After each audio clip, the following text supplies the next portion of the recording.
সায়ন লাহিড়ীকে ছাড়ার নির্দেশ হাইকোর্টে। কলকাতা পুলিশকে নির্দেশ বিচারপতি অমৃতা সিনহার কোনো গুরুত্বপূর্ণ পদক্ষেপ করা যাবে না। ছাত্র সমাজের আহ্বায়ককে রক্ষা কবচ হাইকোর্টের। সায়ন লাহিড়ীকে ছাড়ার নির্দেশ হাইকোর্টের তরফে ইতিমধ্যেই নির্দেশ দেওয়া হয়েছে। কলকাতা পুলিশকে নির্দেশ বিচারপতি অমৃতা সিনহার। কলকাতা পুলিশকে নির্দেশ বিচারপতি অমৃতা সিনহার কোনো গুরুত্বপূর্ণ পদক্ষেপ করা যাবে না সায়ন লাহিড়ীর বিরুদ্ধে। সমাজের আহ্বায়ককে রক্ষা কবচ কোর্টের তরফে। সায়ন লাহিড়ীকে ছাড়ার নির্দেশ হাইকোর্টের। কলকাতা পুলিশকে এই নির্দেশ দেওয়া হয়েছে। কোনো গুরুত্বপূর্ণ পদক্ষেপ নেওয়া যাবে না সায়ন লাহিড়ীর বিরুদ্ধে।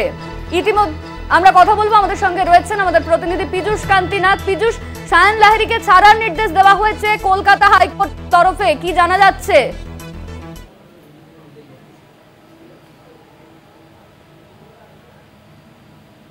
পীযূষ, শোনা যাচ্ছে?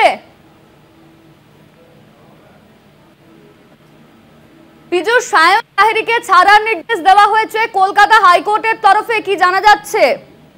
দেখো, আজ দীর্ঘ শুনানির পর কিছুক্ষণ আগে কলকাতা হাইকোর্টের ওয়েবসাইটে বিচারপতি অমৃতা সিনহার নির্দেশ, যে নির্দেশ থেকে বলা যায় আগামীকাল 31শে আগস্ট বেলা 2টোর মধ্যে সায়ন লাহিড়ীকে মুক্তি দিতে হবে এবং তার বিরুদ্ধে পরবর্তীকালে কোনো গুরুত্বপূর্ণ পদক্ষেপ গ্রহণ করা যাবে না।